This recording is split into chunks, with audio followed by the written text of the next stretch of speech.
This is the Scarlet Screamer EF1 by the World Models.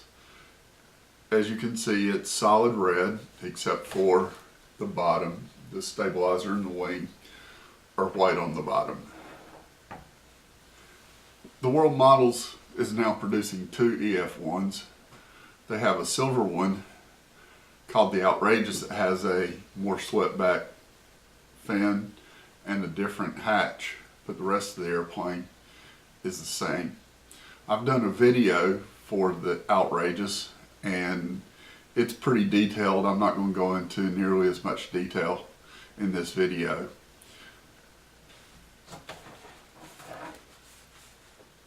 Here's a side view of the airplane.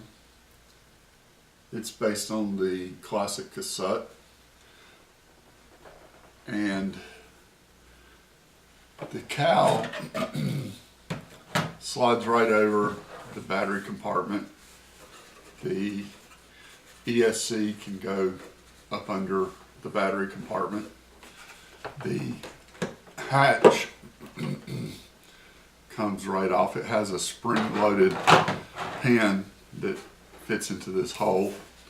And as you can see, the radio compartment is wide open because there's a tube and there's a carbon fiber joiner between the wings. So I'm going to take it apart and then I'll show you the components. I still have the plane snapped together, but I've taken all the screws out.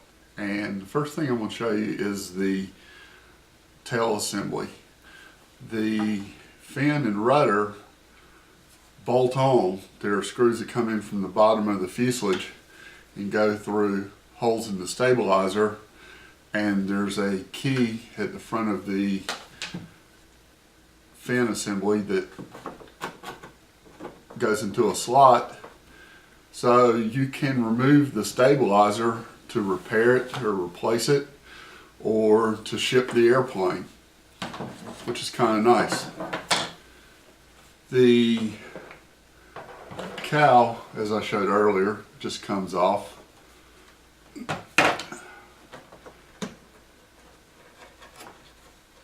And the hatch comes off.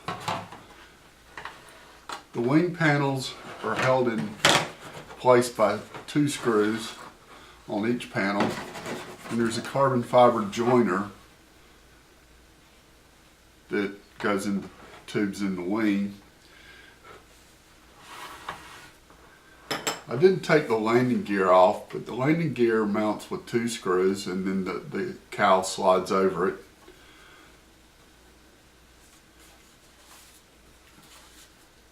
This is a nice airplane. I'm looking forward to getting it flying, and the assembly should actually be pretty easy. I will add some additional trim. It's best to use Teflon or cut vinyl for your trim. The Teflon is a low temperature covering. It's an iron-on covering, but it's low temperature.